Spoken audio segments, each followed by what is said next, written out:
Hello and welcome to yet another video, and I'm again doing this and following my daily routine of shooting a video.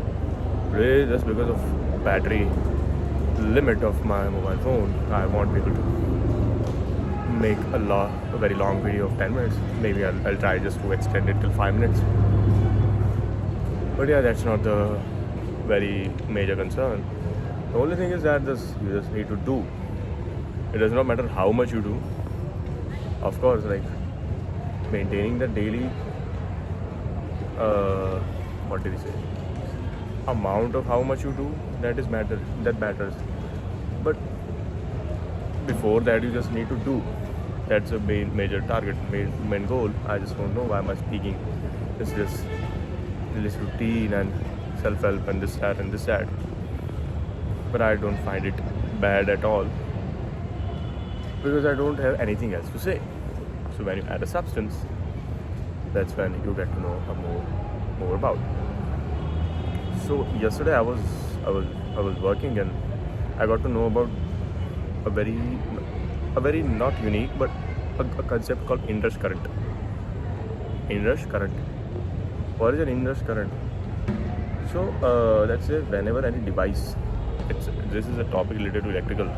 Whenever any device which is about to start, or let's say we are about to power on that device, so the device requires a certain amount of current. And then gradually it stabilizes, right? So that certain amount of current is a peak current.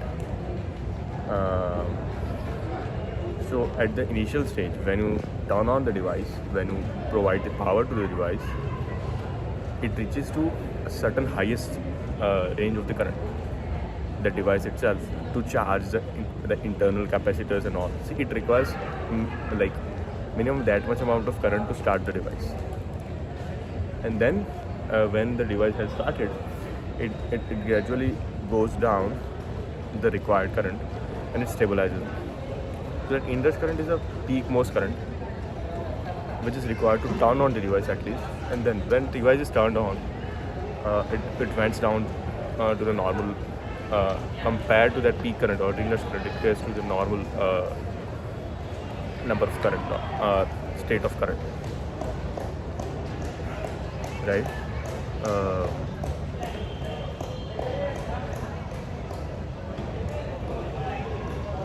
So that is called the inrush current. So let's say, for an example, circuit generally operates on 0.05 ampere of the current,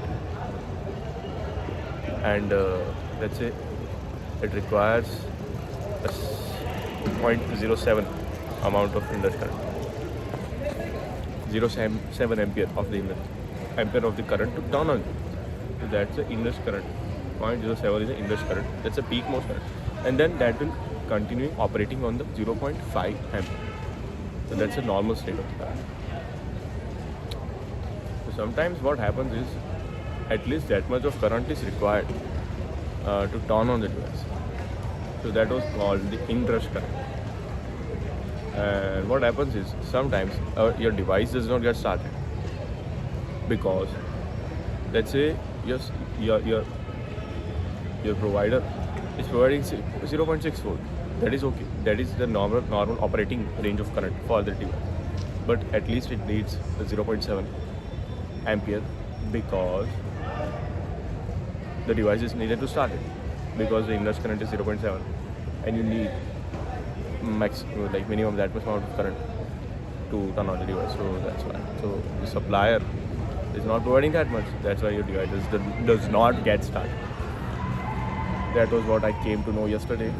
It was a good concept, a very useful concept as well when it comes to an automation or instrumentation, or when we handle with the field devices or the instruments, transmitters or buzzers or beacons, right? Generally, this is for the discrete signals, discrete devices, like this discrete output, discrete input, for them as well, for them only, as far as I can know. But I know but at least every device requires some amount of induced current. If I am not wrong, and that is required. It does not matter whether it's AI, analog input, or AO, analog output, or pulse input, PI. I don't know, but yeah, it was a good, unique concept I got to know about yesterday, and yeah, I got an idea that okay, yes, regarding at least an electrical or whatever, I learn a concept and try to explain it 2, 3, 4, 5 minutes in a video in a proper way. That way, what will happen is my knowledge will increase, and also my ability to speak, to explain some certain amount of concept, some certain concept will also increase. It was an idea that I got yesterday, but I don't know whether I will be utilizing that or not. But yeah, it feels good. It feels good. Today is good. Today I'm happy.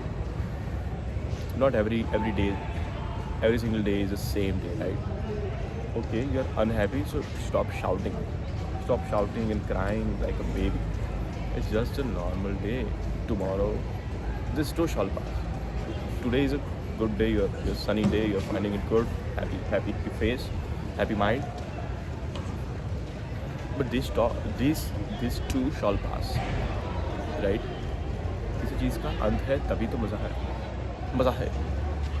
When there is an end, then there is a happiness, not happiness, but there is a thrill to complete that, to do that thing exactly in certain period of time. It was great. So, new concept learned today. Whenever you feel that okay, things are really bad, just wait, handle the pain, bear the pain, stop crying, सहन करना, और जो कर रहे हो करो. Maybe not to your maximum potential, no problem, 10%, 5%, 1%, but करो, and stop crying.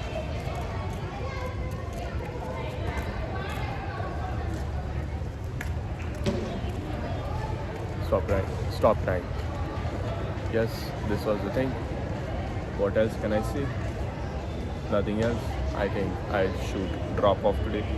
We'll be stopping and see you tomorrow.